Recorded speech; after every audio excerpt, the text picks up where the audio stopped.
Hay rubros y sectores que se han visto beneficiados en los últimos meses, más allá del contexto de la pandemia, y otros ven un panorama completamente negativo. Algunos indicadores a nivel macroeconómico son positivos, pero esto no tiene su correlato en la vida cotidiana. Para charlar un poco más sobre la situación económica en el marco de la pandemia, vamos a dialogar con el magíster en Economía, Hernán Lecher, quien es director del Centro de Economía Política Argentina. Hernán, ¿cómo estás? Buenas noches, bienvenido. Germán Giachero te saluda. ¿Qué tal, Germán? Buenas noches, ¿cómo estás? Muy bien, gracias por atendernos, Hernán. Bueno, ¿qué análisis se puede hacer en este momento donde la inflación, en principio, parece estar en boca de todos, incluso en boca del propio presidente Alberto Fernández, a raíz, sobre todo, de la última medida tomada en relación con el cierre de las exportaciones y la derivación de un paro de la mesa de enlace? ¿Cómo lo analizás a esto? Bueno, es un poco amplio, pero en términos generales, obviamente la inflación lo que está produciendo es la imposibilidad de recuperar el salario real. Básicamente eso tiene correlato o tiene un efecto en la imposibilidad de nuevo de mejorar el poder de compra, pero también le pone un techo al crecimiento y en particular en este momento donde, a pesar de que estamos conviviendo con la segunda ola y el día de mayor cantidad de casos, bueno, que la recuperación económica, que evidentemente se vislumbra y dibujo desde hace algunos meses para acá, quede en definitiva en pocas manos. Me parece que así se ven básicamente los problemas.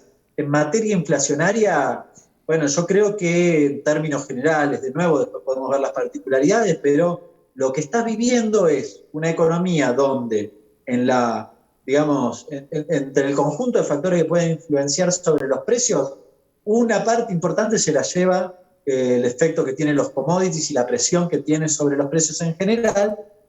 Y en segundo lugar, yo diría, hay una remarcación disociada de los costos. ¿A qué me refiero? Ni el tipo de cambio, ni los salarios, ni las tarifas explican los aumentos de precios que tuviste en la mayoría de los segmentos y de la mayoría de los productos. Dicho de otro modo, hay alguna otra razón. Para mi forma de ver, esa razón está asociada con una remarcación para apropiarse en alguna medida de las discusiones nominales de incremento salarial.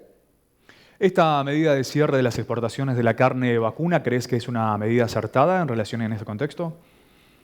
En el caso de la carne, a ver, yo creo que tiene dos grandes componentes la problemática del aumento de precio de la carne. Una está relacionada con el impacto que tiene las exportaciones básicamente a China, que son las que se han incrementado de manera sensible y que además implican cortes que habitualmente no eran exportables y entonces presionan al alza sobre los precios, además de algún escenario especulativo en lo que se llama rulo carne y demás.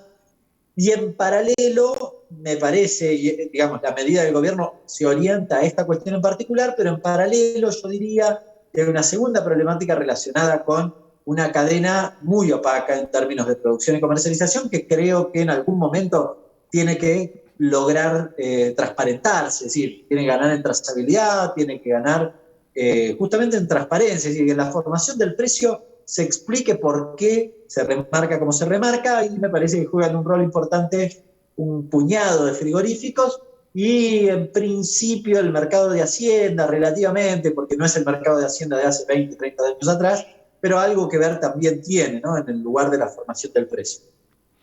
En relación con la negociación con el Fondo Monetario Internacional, sin duda ese es un gran desafío para el gobierno de Alberto Fernández. ¿Qué se puede esperar? ¿Qué es posible que pueda llegar a concretarse luego de esta gira europea, donde estuvo reunido con algunos líderes de países del viejo continente, incluso con autoridades del propio fondo? ¿Qué se puede esperar a partir de esto? A ver, yo en eso soy medio inflexible en posición en el sentido de que un acuerdo con el fondo, que la Argentina lo obligue a renegociar dentro de 3, 4, 5 años, no sirve. Y en ese sentido yo creo que el acuerdo a 10 años que en principio propone el Fondo Monetario Internacional, y fíjate, me corro hasta de las exigencias que nos hagan, creo que no sirve porque aunque no nos pidan nada a cambio, digamos en términos de reformas estructurales, te obliga, coinciden, empalman con los vencimientos de los acreedores de deuda, con lo cual te obliga dentro de 3, 4, insisto, 5 años, vuelvas a negociar condiciones que tal vez bueno, el Fondo Monetario como organismo multilateral de créditos que conocemos su lógica y su exigencia habitual, te demanden en ese momento lo que no demanden en este momento. En ese sentido, yo creo que el acuerdo tiene que romper esa limitación de 10 años. Me parece que el único que tiene que ver o se emula en alguna medida, si se quiere, lo que significó el pago al fondo 2005-2006, ¿no? Que no se puede hacer en las mismas condiciones, pero que se acerca, se aproxima, es un acuerdo a 20 años o más. El gobierno da la impresión que tiene la intención de hacerlo esto en 2 pasos, pero me parece que este segundo paso indefectiblemente se tiene que dar. La Argentina no tiene condiciones macroeconómicas para pagar, obviamente en el marco del acuerdo que hizo Juntos por el Cambio, pero tampoco en el acuerdo a 10 años, por esto mismo que mencionaba. Por eso me inclino por discutir con el organismo plazos más largos que a la Argentina le permitan acceder a los dólares para el repago de la deuda y además al excedente, digamos, al ahorro para ese mismo repago. Hernán, hay como cierta coincidencia en algunas previsiones o proyecciones en este 2021 acerca de un crecimiento de la economía argentina. El propio Fondo Monetario Internacional incluso lo dijo en este sentido. Esto será posible a partir del segundo semestre porque esta primera mitad del año, al parecer, no ha dado buenos indicadores en este sentido. Yo diría medio al contrario, los indicadores en el primer trimestre tal vez no, porque la comparación es interanual y vos en el primer trimestre del año pasado los comparás contra un trimestre que no tuvo COVID, contra uno que sí tuvo. Pero ese mismo efecto se revierte en el segundo trimestre, vas a tener muy buenos resultados. Mañana sale el EMAE, el nivel de actividad económica, y probablemente tenga un resultado relativamente atractivo. ¿A qué me refiero? Que conviviendo con la segunda ola estás en niveles casi de prepandemia.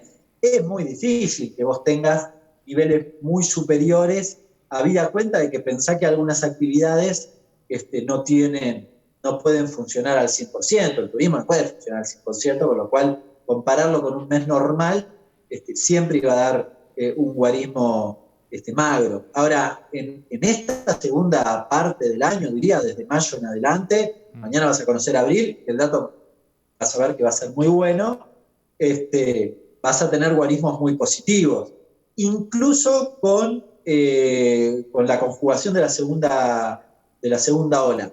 Mi preocupación es que los datos que hoy hemos conocido hoy del COVID nos depositan en un escenario donde indefectiblemente tenemos que avanzar en restricciones. No soy un experto en cuestiones sanitarias, pero la verdad que los datos asustan, y eso sí puede tener impacto naturalmente en materia económica, y la Argentina venía en una franca recuperación en materia económica, insisto, salvo en aquellas actividades directamente afectadas por la pandemia, turismo, transporte, gastronomía, pero fuera de eso, las demás, la construcción venía con resultados muy, muy positivos desde hace varios meses.